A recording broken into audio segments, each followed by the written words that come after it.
2006 through 2012 Nissan Versa, the main engine mount on the passenger side. I'm Brian Eslick from How to Automotive. I'm going to walk you through the steps for replacing that.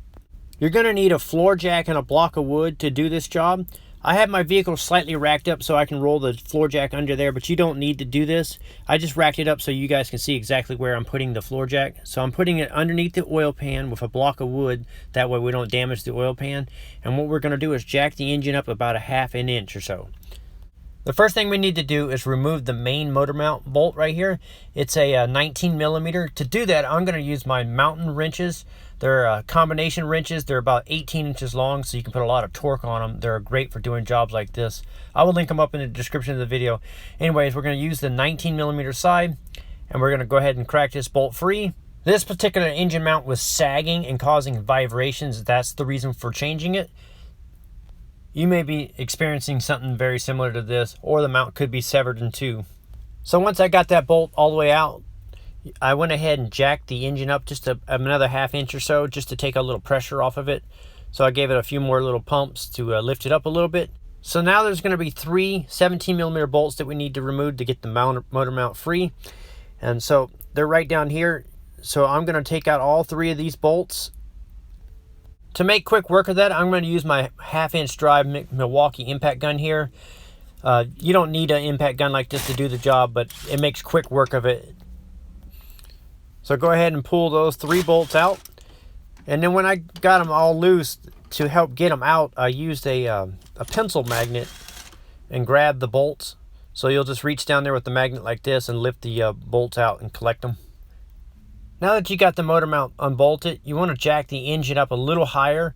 You can kind of feel how high you can jack it. Like you can feel the pressure on the jack. You don't want to go too high, but you want to jack it up high enough where you can get this engine mount out. And you're also going to run into this AC line here. It's going to be in the way slightly. So we're going to take off this 10 millimeter bolt right here that's holding the bracket down.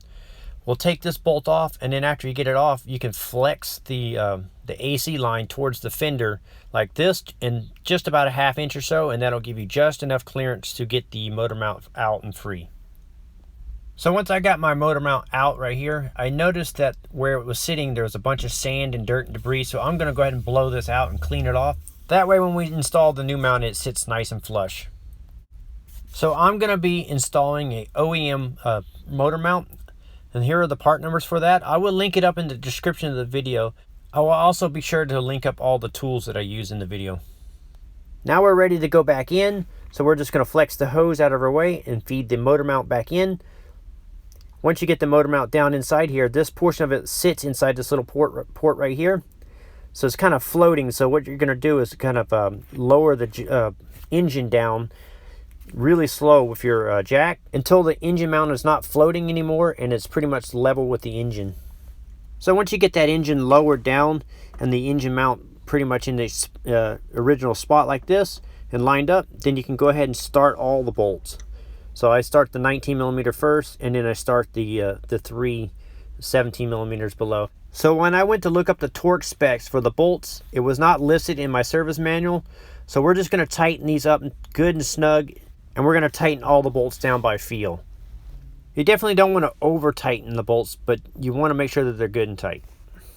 So when I was tightening these up, I tightened the large 19 millimeter up fully first, and then I lowered the engine down until it was completely resting onto the mount, and then I tightened up the three 17 millimeter bolts.